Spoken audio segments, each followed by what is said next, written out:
What's up guys, welcome back to another new video. So I just want to preface this before we get into it. These are tips that you might not want to hear, but you need to hear. These are the basics that you should know if you want to be a good nightclub or event videographer.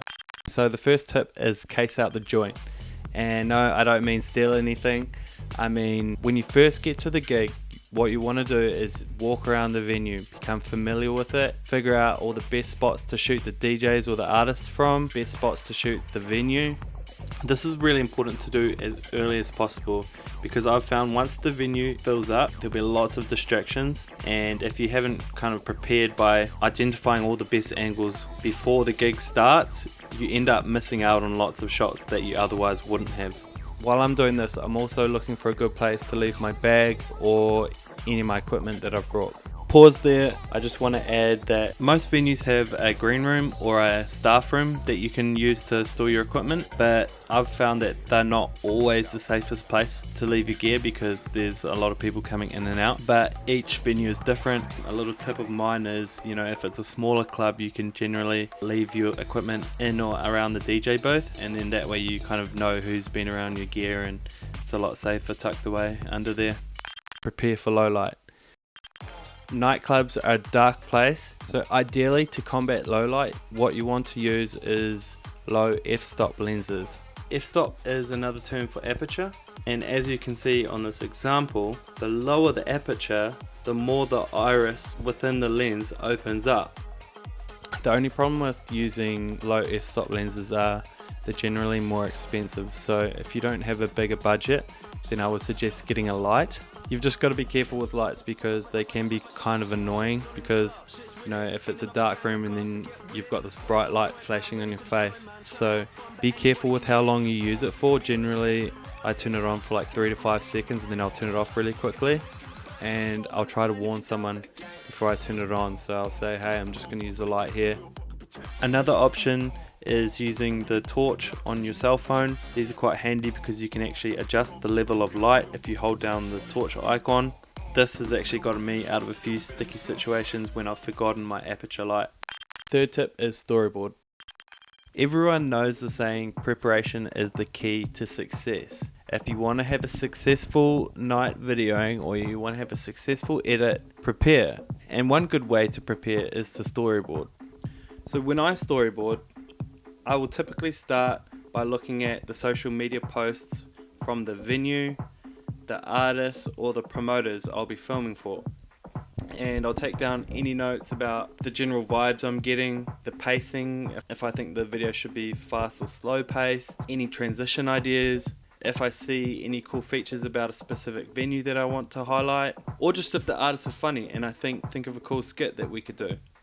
If it's a small event, a full storyboard will kind of be overkill. So at minimum, just write a few bullet points and then also be prepared to add or adjust to them on the night. As soon as I started storyboarding, I noticed the difference straight away. The first one being I got better shots when I was at the event because I was filming with purpose. I knew what shots I wanted and there was kind of like less mucking around. And the second thing I noticed was when it came to editing the videos, my editing time almost halved. And this is because I already knew what shots, transitions, colors and music I wanted in my videos before I even started editing. Step 4, be a director. Okay, so it's a fact that candid shots are the top tier shots that you should be getting of people, and I always think that a good director can always make a staged shot look candid because most of the people that you're going to be filming aren't videographers, they're not actors, they're not models, so it's your job to direct these people and tell them what looks good so you can get the best performance out of them, because that's basically what they are. When you're filming them, they're your performers. Because if you don't direct people, most of the time you're going to get like a deer in the headlights kind of shot. Okay, so here's an example of a deer in the headlights shot. I didn't give these people direction before I started filming, and I instantly knew that that was a shot that I wasn't going to use, so I just didn't even bother turning on the light because of how staged and bad this looks. But on the other hand, this next video that I'm about to show you is a clip where I actually put some effort into directing and got the result I wanted. So this group of girls came up to me and asked if they could be in the video, or if I could take a video of them. You know, if I didn't direct them, they would have just done the deer in the headlights shot, put their arms around each other's shoulders and just smiled. Because I'd made a list, I already kind of knew what shots I was after, and I really wanted a shot of, you know, like people running into the event looking really excited. So I just said that to them. I was like, hey guys, I'm looking for this shot. I'm gonna start walking backwards and filming, and then you guys run past me on either side, like putting your hands up, skipping and looking really happy. Directing to me is a good way to speed up the process of getting good shots on the night. So you could sit there all night and wait and hope for the perfect moments to come, or you could go out and ask people if they want to be in the video and direct the perfect moments yourself. Mix it up.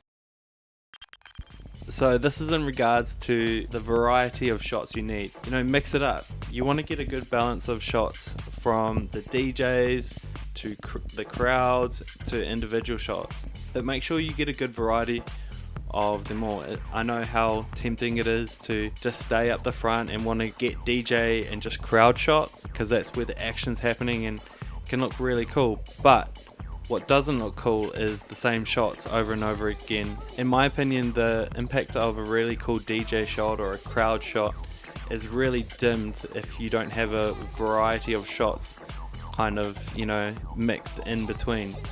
It's just gonna get boring no matter how cool the shot is. I also suggest putting a lot of movement in your shots.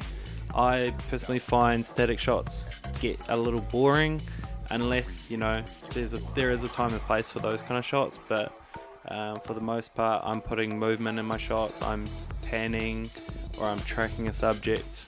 Okay, sound. This is an area that is like so overlooked in video when you're a newbie. Like seriously, sound is something where if you hear bad sounds, you will literally shiver up. Like, I don't know, you must have had that feeling. I can't even watch an Instagram video, a 1-minute video, if the audio is bad, even if the video quality is perfect. But on the other hand, bad visuals, you know, that's something that you can tolerate. You could watch a feature-length film that looks like it's been filmed on a potato if the audio is good. And in nightclub videography, the only way you're going to get good, reliable audio is to use an external microphone. Here's an example where I was just using the internal microphone.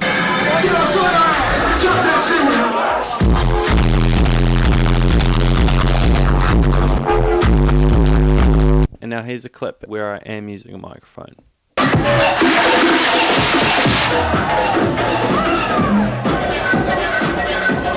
Most DJs now just want raw clips of their set as opposed to overly edited clips to a backing track. So if you're not using a proper microphone, the audio is going to be horrible and they're not going to want to use the raw clips. A really popular microphone to use is a Rode VideoMic Pro, kind of quite common, that's what most people use, but they can get quite expensive. So if you're just starting out, Rode has a cheaper microphone called the Rode VideoMic Go, and it's less than half the price. It's not as good as the Pro version, but if you're just starting out, it's going to be a lot better than your in-camera audio.